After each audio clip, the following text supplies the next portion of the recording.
வணக்கம். மாநில செய்திகள் வாசிப்பவர் லட்சுமி ராகவன்.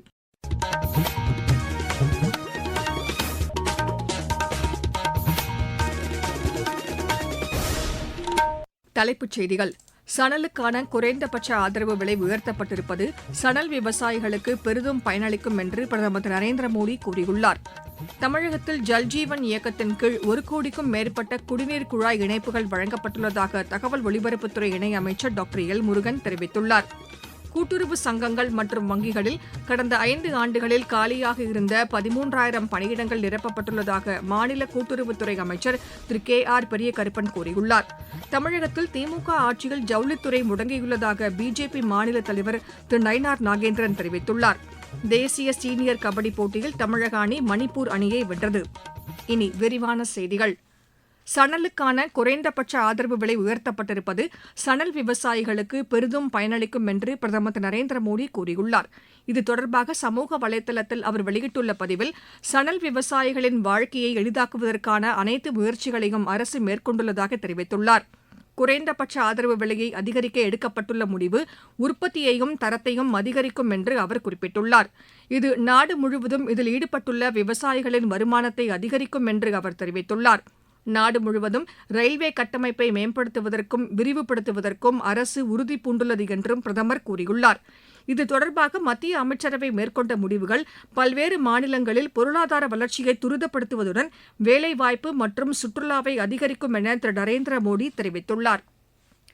தமிழகத்தில் ஜல்ஜீவன் இயக்கத்தின் கீழ் 1 கோடிக்கும் மேற்பட்ட குடிநீர் குழாய் இணைப்புகள் வழங்கப்பட்டுள்ளதாக தகவல் ஒலிபரப்புத்துறை இணையமைச்சர் டாக்டர் எல். முருகன் தெரிவித்துள்ளார்.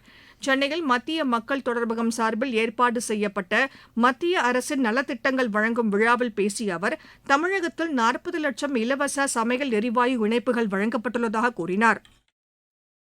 நம்மளுடைய பிரதமருடைய கனவு லட்சியம் எல்லாமே ஒவ்வொரு வீட்டுக்குமே நம்மளுடைய சகோதரிகளுக்கு குடிநீர் வசதி கொடுக்க வேண்டும் என்பதுதான். வீட்டுக்கு வீடு குழாய் பைப் மூலியமாக தண்ணி தர வேணும். ஒவ்வொருவருக்கும் சுகாதாரமான குடிநீரை கொடுக்கணும் அப்படின்னு கிட்டத்தட்ட தமிழ்நாட்டுல மட்டுமே 1,01,00,000 பேருக்கு பைப் கனெக்ஷன் மூலம் தண்ணீருக்கான திட்டத்தை நம்மளுடைய பிரதமர் அவர்கள் கொடுத்திருக்கிறார். ஏழை எளிய மக்களுக்கு அவங்களும் யாரும் புகையில சமைக்க கூடாது, எல்லாருக்கும் கேஸ் கனெக்ஷன் கொடுக்கணும்ட்டு கிட்டத்தட்ட 40 லட்சம் பேருக்கு இலவசமான கேஸ் கனெக்ஷனை நம்மளுடைய பிரதமர் அவர்கள் கொடுத்திருக்கிறார். கூட்டுறவுத்துறை சார்பில் நடந்த SRB மற்றும் DRB தேர்வு முடிவுகளை மாநில அரசு உடனடியாக வெளியிட வேண்டும் என்று அஇஅதிமுக பொதுச் செயலாளர் திரு எடப்பாடி பழனிசாமி வலியுறுத்தியுள்ளார். இது தொடர்பாக சமூக வலைதளத்தில் அவர் வெளியிட்டுள்ள பதிவில், தேர்வு முடிந்து 100 நாட்கள் கடந்த பின்னும் முடிவுகள் வெளியிடப்படவில்லை என்று கூறியுள்ளார். தேர்வு எழுதியவர்களின் எதிர்காலம் குறித்து அலட்சிய போக்குடன் மாநில அரசு செயல்படுவதாக அவர் குற்றம் சாட்டியுள்ளார். கூட்டுறவு வங்கிகளில் கடந்த 5 ஆண்டுகளில் காலியாக இருந்த 13,000 பணியிடங்கள் நிரப்பப்பட்டுள்ளதாக மாநில கூட்டுறவுத்துறை அமைச்சர் திரு கே. ஆர். பெரியகருப்பன் கூறியுள்ளார். இது தொடர்பாக அவர் வெளியிட்டுள்ள அறிக்கையில், மாவட்ட மத்திய கூட்டுறவு வங்கிகள் தவிர பிற சங்கங்களில் 2,400 பணியிடங்களும், நியாய விலைக் கடைகளில் சுமார் 8,700 பணியிடங்களும் நிரப்பப்பட்டுள்ளதாக அவர் குறிப்பிட்டுள்ளார். தற்போது கூட்டுறவுத்துறை சார்பில் நடத்தப்பட்ட தேர்வுகள் குறித்து சென்னை உயர்நீதிமன்றத்தில் வழக்குகள் தொடரப்பட்டுள்ளதன் காரணமாக முடிவுகள் வெளியிடப்படவில்லை என்று அவர் விளக்கம் அளித்துள்ளார். இந்த வழக்கின் தீர்ப்பு தேதி குறிப்பிடப்படாமல் ஒத்திவைக்கப்பட்டுள்ளதாகவும், இறுதி தீர்ப்பு வெளியான பின்னர் தேர்வு முடிவுகள் வெளியிடப்படும் என்றும் திரு பெரியகருப்பன் கூறியுள்ளார். நீங்கள் கேட்டுக்கொண்டிருப்பது மாநில செய்தி அறிக்கை. மக்கள் போற்றும் மத்திய பட்ஜெட். தமிழகத்தின் ரயில் மேம்பாட்டு திட்டங்களுக்கு 7,611 கோடி ரூபாய் நிதி ஒதுக்கீடு. சென்னையிலிருந்து ஹைதராபாத் மற்றும் பெங்களூருவுக்கு புல்லட் ரயில் வழித்தடம். தென்னை விவசாயிகளுக்கான ஊக்குவிப்பு திட்டம். ஆதிச்சநல்லூரில் சர்வதேச தரத்திலான கலாச்சார மையம். பொதிகை மலையில் மலையேற்றத்திற்கான வழித்தடம். பழவேற்காடு ஏரியில் பறவைகள் காட்சி மையம். மாவட்டம் தோறும் மகளிர் விடுதிகள். தமிழகம் மட்டுமின்றி நாடே போற்றும் மத்திய பட்ஜெட். வளர்ச்சியடைந்த இந்தியாவிற்கான பயணத்தில் மோடி அரசு. தொடரும் சீர்திருத்த நடவடிக்கைகள். தமிழகத்தில் திமுக ஆட்சியில் ஜவுளித்துறை முடங்கியுள்ளதாக பிஜேபி மாநில தலைவர் திரு நயினார் நாகேந்திரன் தெரிவித்துள்ளார். சமூக வலைதளத்தில் அவர் வெளியிட்டுள்ள பதிவில், கடந்த 5 ஆண்டுகளில் தமிழகத்தில் 600க்கும் மேற்பட்ட ஜவுளி ஆலைகள் மூடப்பட்டிருப்பதாக அவர் கூறியுள்ளார். இது தொடர்பாக மத்திய ஜவுளி அமைச்சகம் வெளியிட்டுள்ள புள்ளி விவரங்களையும் அவர் சுட்டிக்காட்டியுள்ளார். எதிர்க்கட்சியாக இருந்தபோது மின் கட்டண உயர்வுக்கு கண்டனம் தெரிவித்த திரு மு க ஸ்டாலின் முதலமைச்சராக பதவியேற்ற பின் ஆண்டுக்கொருமுறை மின் கட்டணத்தை உயர்த்தியிருப்பதாக அவர் கூறியுள்ளார். இதனால் பாரம்பரிய ஜவுளித்துறை முற்றிலுமாக முடங்கி இருப்பதாக அவர் தெரிவித்துள்ளார். உள்ளூர் உற்பத்தியை முடக்கிவிட்டு முதலீடுகளை ஈர்ப்பதாக கூறி முதலமைச்சர் வெளிநாடுகளுக்கு பயணிப்பதாக அவர் கூறியுள்ளார். இதுதான் நல்லாட்சிக்கு இலக்கணமா என்றும் திரு நயினார் நாகேந்திரன் கேள்வி எழுப்பியுள்ளார். தேசிய வாத்சல்ய ஆசீர்வாத் சேமிப்பு திட்டம் குழந்தைகளின் எதிர்காலத்திற்கு பெரிதும் பயனளிக்கும் என்று தேசிய ஓய்வூதிய திட்ட முதன்மை பொது மேலாளர் திரு மோகன் காந்தி கூறியுள்ளார். திருச்சி மாவட்ட நலநிதி அலுவலகத்தில் நடைபெற்ற இத்திட்டம் தொடர்பான விழிப்புணர்வு நிகழ்ச்சிக்கு பின்னர் செய்தியாளர்களிடம் பேசிய அவர் இவ்வாறு கூறினார்.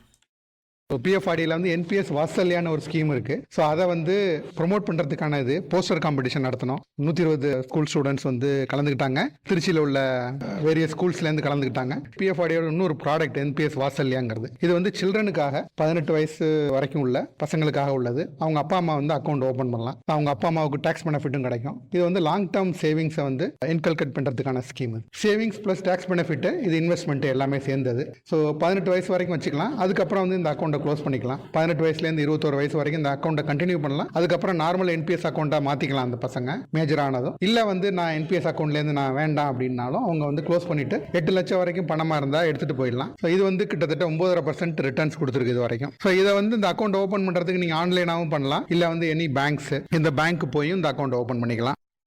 இருவரிச் செய்திகள். அமெரிக்காவின் கிழக்கு கடலோர பகுதிகளில் வீசிய கடும் சூறாவளி காரணமாக 6 லட்சத்திற்கும் அதிகமான வீடுகளுக்கு மின் விநியோகம் துண்டிக்கப்பட்டுள்ளது.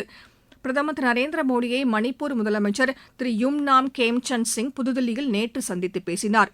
குடியரசு துணைத் தலைவர் திரு சி பி ராதாகிருஷ்ணன் 2 நாள் பயணமாக இன்று ஜம்மு காஷ்மீர் செல்கிறார்.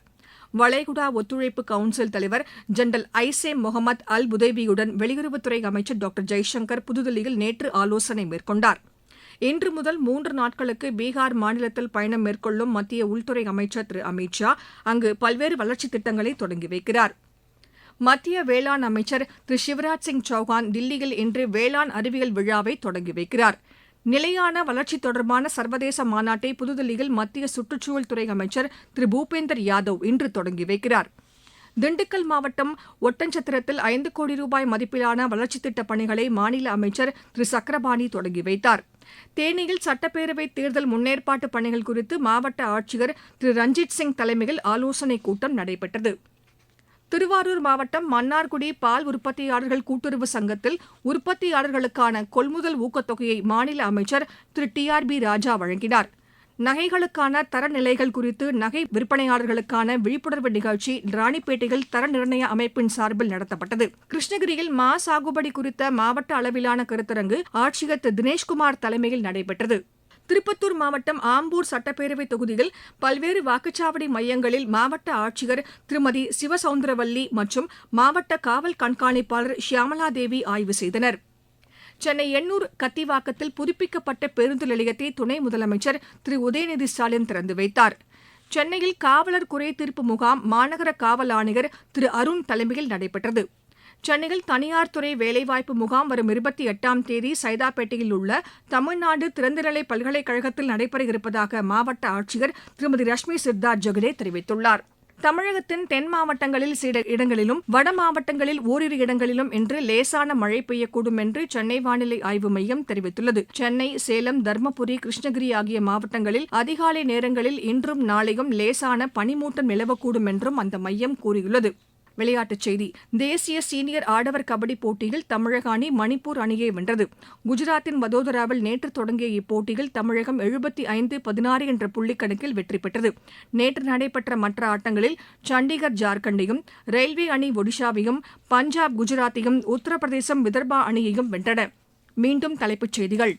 சணலுக்கான குறைந்தபட்ச ஆதரவு விலை உயர்த்தப்பட்டிருப்பது சணல் விவசாயிகளுக்கு பெரிதும் பயனளிக்கும் என்று பிரதமர் திரு நரேந்திர மோடி கூறியுள்ளார். தமிழகத்தில் ஜல்ஜீவன் இயக்கத்தின் கீழ் 1 கோடிக்கும் மேற்பட்ட குடிநீர் குழாய் இணைப்புகள் வழங்கப்பட்டுள்ளதாக தகவல் ஒலிபரப்புத்துறை இணையமைச்சர் டாக்டர் எல் முருகன் தெரிவித்துள்ளார். கூட்டுறவு சங்கங்கள் மற்றும் வங்கிகளில் கடந்த 5 ஆண்டுகளில் காலியாக இருந்த 13,000 பணியிடங்கள் நிரப்பப்பட்டுள்ளதாக மாநில கூட்டுறவுத்துறை அமைச்சர் திரு KR பெரியகருப்பன் கூறியுள்ளார். தமிழகத்தில் திமுக ஆட்சியில் ஜவுளித்துறை முடங்கியுள்ளதாக பிஜேபி மாநில தலைவர் திரு நயினார் நாகேந்திரன் தெரிவித்துள்ளார். தேசிய சீனியர் கபடி போட்டியில் தமிழக அணி மணிப்பூர் அணியை வென்றது. இத்துடன் இந்த செய்தி அறிக்கை நிறைவு பெற்றது.